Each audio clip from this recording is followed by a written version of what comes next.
નમસ્કાર મિત્રો, અમારી યુટ્યુબ ચેનલ વ્લોગ રેસીપી મોજમાં આપનું હાર્દિક સ્વાગત છે. દિનેશભાઈ, તમે કાંઈક બે શબ્દ કહો મિત્રોને. હું તો એટલું કહીશ કે તમે અમારો વિડીયો જોતા હોય, નવા કોઈ પણ વિડીયો જોવા આવ્યા હોવ તો અમારી ચેનલને સબસ્ક્રાઈબ કરજો અને બેલ આઇકન પર પ્રેસ કરજો, તાકી અમારી આવી વાનગીઓની વિડીયો આવશે એમની અપડેટ સૌથી પહેલાં તમને મળશે. અને આજે બનાવવાના છે અમે આપણે અડદિયા પાપડ આવે ને જે દુકાને જે પેકેજ મળે એનું આપણે શાક બનાવવાના છે, મસ્ત ગ્રેવી વાળું પંજાબી ટાઈપ. તો તમે વિડીયોમાં બન્યા રહેજો, બરાબર? તો ચાલો આપણે શરૂ કરીએ. ચાલો મિત્રો.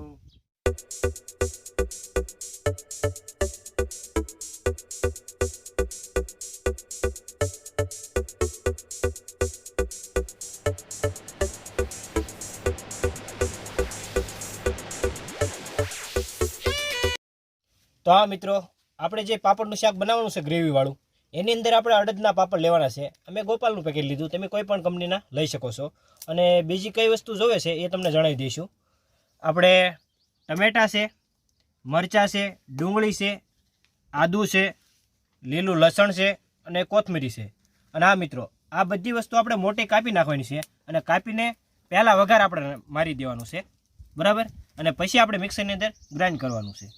અને મસાલામાં તો આપણે આમાં રાઈ નથી નાખવાની. જીરું, હિંગ, ધાણા જીરું, હળદર, કાશ્મીરી મરચું, સબ્જી મસાલો અને આ તીખું મરચું લીધું છે, એ તમે સ્વાદ અનુસાર નાખી શકો છો.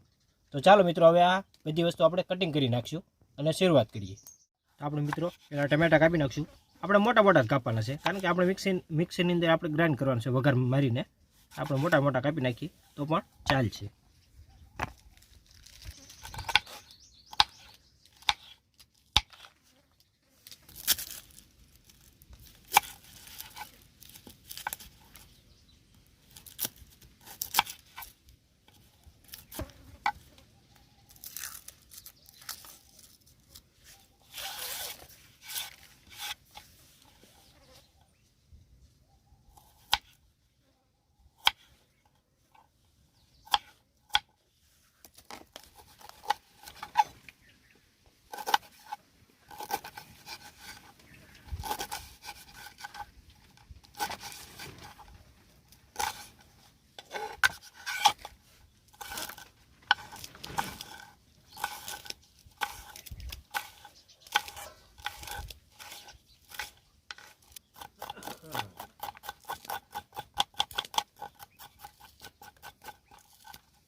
તો હા મિત્રો, આપણે બધી વસ્તુ કપાઈ ગઈ છે.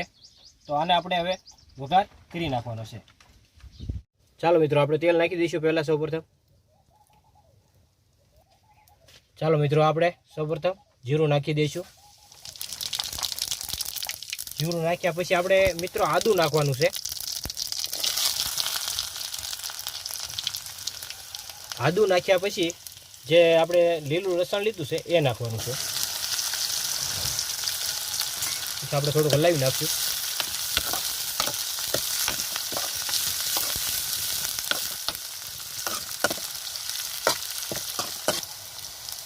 આપણે મરચાં નાખી દઈશું.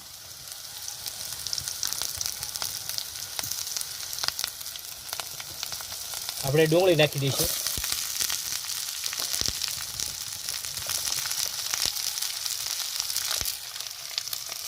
આપણે ટમેટા પણ નાખી દઈશું.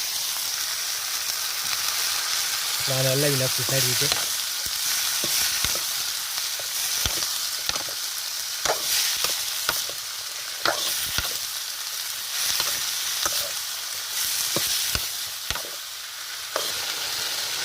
હિંગ નાખી દઈશું મિત્રો હવે. પછી હળદર, ધાણા જીરું, 1 ચમચી જેટલું કાશ્મીરી મરચું નાખવાનું છે, કારણ કે હજી આપણે ગ્રેવી પકાવવાની છે. પછી જે વઘાર બનાવીએ એમાં નાખવાનું. અને હા મિત્રો, આને આપણે ખાલી નોર્મલ જ પાકવા દેવાનું છે. ખાલી આપણે 1 થી 1.5 મિનિટ પાકવા દેવાનું, કારણ કે આપણે આને મિક્સરની અંદર ગ્રાઇન્ડ કરી નાખવાનું છે. એટલે જેવું તેવું આપણે કકડાવવાનું છે મિત્રો.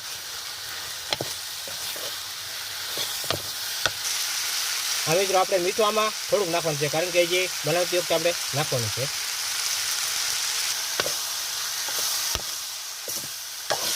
તો મિત્રો સારી રીતે આપણે આ પકડી ગયું છે. હવે આને આપણે ઉતારી લેવાનું છે. જો મિત્રો આપણે જે કકડાવા મૂક્યું હતું બધી મટીરિયલ એ સારી રીતે કકડી ગયું છે. અને હવે આને આપણે મિક્સરની અંદર ગ્રાઇન્ડ કરી નાખવાનું છે. તો ચાલો મિત્રો ગ્રાઇન્ડ કરી નાખીએ.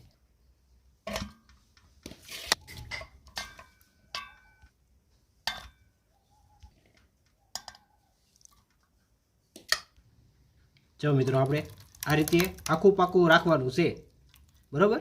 હાવ આપણે પ્લાન નથી કરી નાખવાનું. હા મિત્રો મસ્ત ગ્રેવી થઈ ગઈ છે તૈયાર. આખી પાખી રાખવાની હો મિત્રો, ભૂલવાનું નથી તમારે. તો ચાલો મિત્રો આપણે ગ્રેવી પકાવ્યા પહેલાં આપણે પાપડ પહેલાં શેકી નાખવાના છે દિનેશભાઈ, બરોબર ને? બરોબર છે, બરોબર છે. તો આપણે પહેલાં પાપડ શેકી નાખશું સારી રીતે. તમે તળી પણ શકો છો મિત્રો, અમે તો શેકીને આપણે બનાવીશું શાક. તમે તળી પણ શકો છો.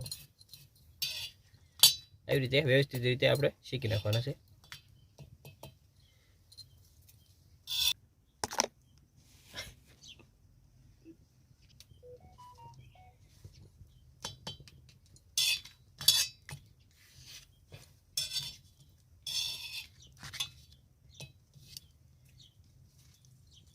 પ્લીઝ ભાઈ થોડું ફોન.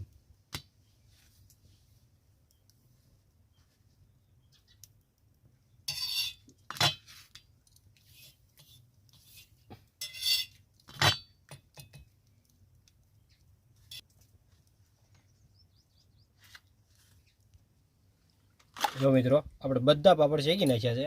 હવે આપણે ગ્રેવી બની ગઈ છે જે મિક્સરમાં કાઢીને એના હવે આપણે તેલમાં કકડાવીને આપણે શાક બનાવી નાખીએ. હવે ચાલો મિત્રો, તો આપણે સૌપ્રથમ આપણે તેલ નાખી દઈશું.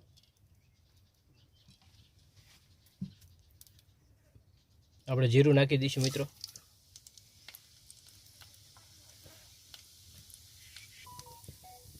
સ્વાદ અનુસાર હિંગ નાખી દઈશું થોડીક.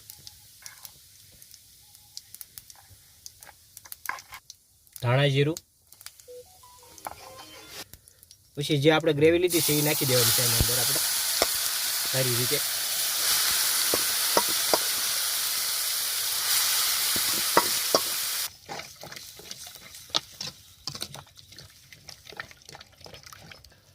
ચાલો મિત્રો આપણે સ્વાદ અનુસાર કાશ્મીરી મરચું નાખવાનું છે.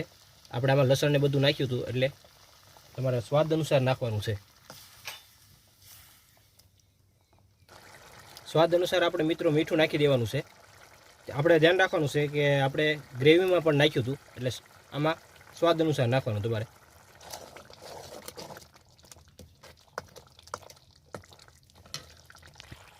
આપણે મિત્રો હવે શાક તૈયાર થઈ ગયું. આપણે સબ્જી મસાલો નાખી દઈશું અને પછી આપણે આની અંદર પાપડ પણ જે શેક્યા હતા એ નાખી દઈએ.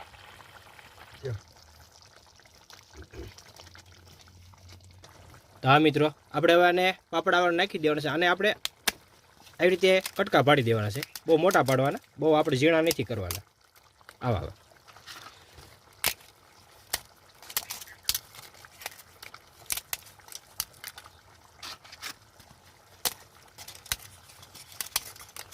આવી રીતે આપણે નાખી દેવાના છે. અને હવે આપણે આને ઝાઝું પાકવા નથી દેવાનું, હવે ઉતારી જ લેવાનું છે નાખીને.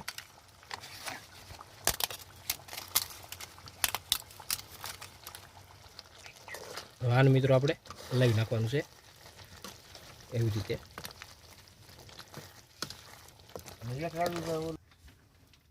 તો ચાલો મિત્રો આપણે જે પાપડનું શાક બનાવ્યું તૈયાર થઈ ગયું. આપણે લીલા ધાણા નાખી દેવાના છે હવે. ચાલો મિત્રો આપણે શાક તૈયાર થઈ ગયું છે. હવે આપણે દિનેશભાઈ ટેસ્ટ કરી લઈએ, બરાબર? બરોબર છે. તો હા દિનેશભાઈ, આપણે જે પાપડની રેસીપી બનાવી છે એ સરસ રીતે તૈયાર થઈ ગઈ છે. તો દિનેશભાઈ તમે ટેસ્ટ કરો કેવી લાગે છે. મેં તો નથી ખાધી કોઈ દિવસ, તો તમે ટેસ્ટ કરો પછી ખબર પડે. ટેસ્ટ કરી લે, એમાં શું થઈ ગયું? હા કેમ લાગે છે મિત્રો? થઈ પંજાબી ટાઈપ. તો દિનેશભાઈ તમે મિત્રોને કહી દો, તમે ઘરે એમથી ટ્રાય મારો એકવાર. હા, તમે ઘરે ટ્રાય મારજો. અને મિત્રો અમારો આ વિડીયો જોઈને લાઈક, શેર અને કોમેન્ટ અને સબસ્ક્રાઇબ કરવાનું ભૂલતા નહીં અને બેલ આઇકન પર ક્લિક જરૂર કરજો જેથી અમારી આવી વાનગીની વિડીયો આવે તેની અપડેટ સૌથી પહેલાં તમને મળે. તો નેક્સ્ટ વિડીયો સુધી જય શ્રી રામ, જય Hind, bye bye. Bye bye.